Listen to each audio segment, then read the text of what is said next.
Подивіться на популярні мультфільми кінця 80-х, і ви помітите дивну закономірність. Вони всі виглядають занадто правильними. Зрозумілі герої, очевидне зло, передбачуваний світ, а головне – майже кожен герой був лише рекламою іграшки, яку ви мали купити після перегляду. Здавалося, це і є майбутнє анімації. Але на початку 90-х стався збій.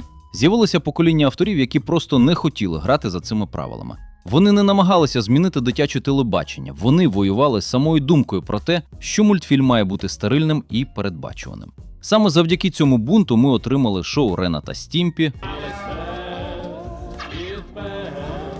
та Куража боягузливого пса. Сьогодні розберемося, як вони змінили все. Починаємо. На початку 90-х канал Nickelodeon іде на ризик, який назавжди змінить телебачення. Вони запускають Nicktoons – лінійку власних мультфільмів. І поки Disney продовжував полірувати свої історії про ідеальних героїв, Nickelodeon зробив дещо дивне. Вони відкрили двері для авторів-бунтарів.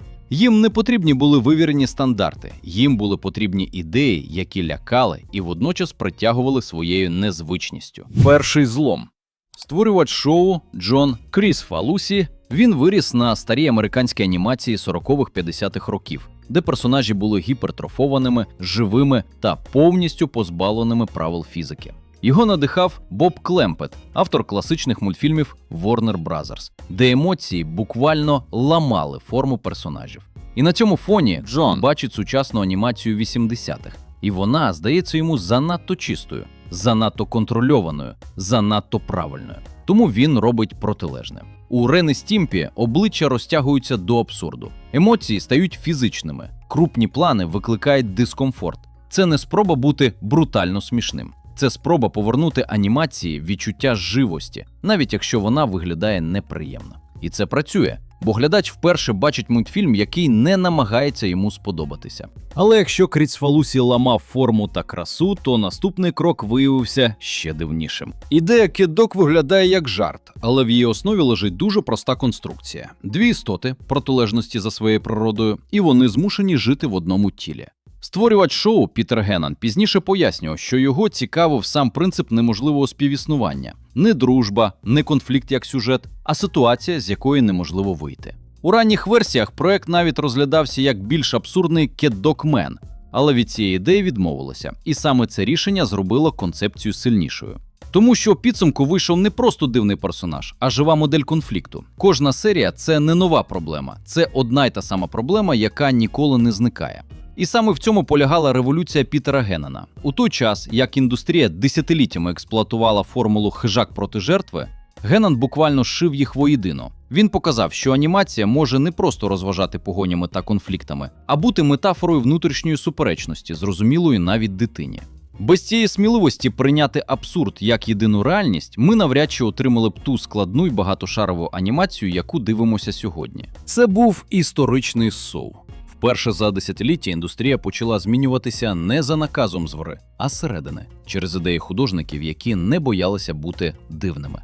Саме ця епоха свободи підготувала ґрунт для всього, що ми любимо в сучасній анімації сьогодні. Останній у нашому списку – Кураж боягузливий пес.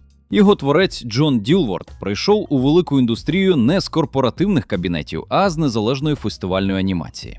У 1996 році його короткометражка «The Chicken from Outer Space» отримує номінацію на Оскар. Це стає його вхідним квитком на Cartoon Network, куди він приносить абсолютно нетиповий для телебачення набір – чорний гумор, екзистенційну тривогу та чистий сюрреалізм. У чому була революція Ділворта? По-перше, він переосмислив концепцію героя. Кураж – не рятівник, він – втілення вразливості. Він боїться всього і буквально розсипається від жаху. Але він все одно діє. Це докорінно змінює ідею хоробрості. Хоробрість – це не відсутність страху, а здатність діяти всередині нього. По-друге, це візуальна мова. Щоб підсилити тривогу, Ділворт свідомо ламав картинку. Він змішував класичне 2D, раннє 3D та реальні фотографії. Цей стилістичний хаос створював ефект зловісної долини. Стан, коли глядач підсвідомо відчуває, що з цим світом щось не так.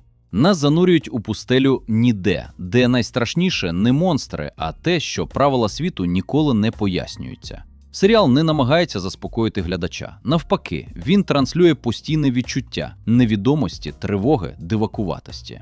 Глядач опиняється в тому ж стані, що і Кураж, один на один зі світом, який неможливо зрозуміти і який неможливо контролювати. І якщо зібрати все разом, стає видно, що це не випадковість. Кріс Фалусі ламав красу. Геннан ламав логіку. Ділворд ламав відчуття безпеки. Але всі вони разом із Nickelodeon робили одне й те саме. Вони воювали не з жанром, вони воювали з самою ідеєю, що дитячий мультфільм має бути зручним.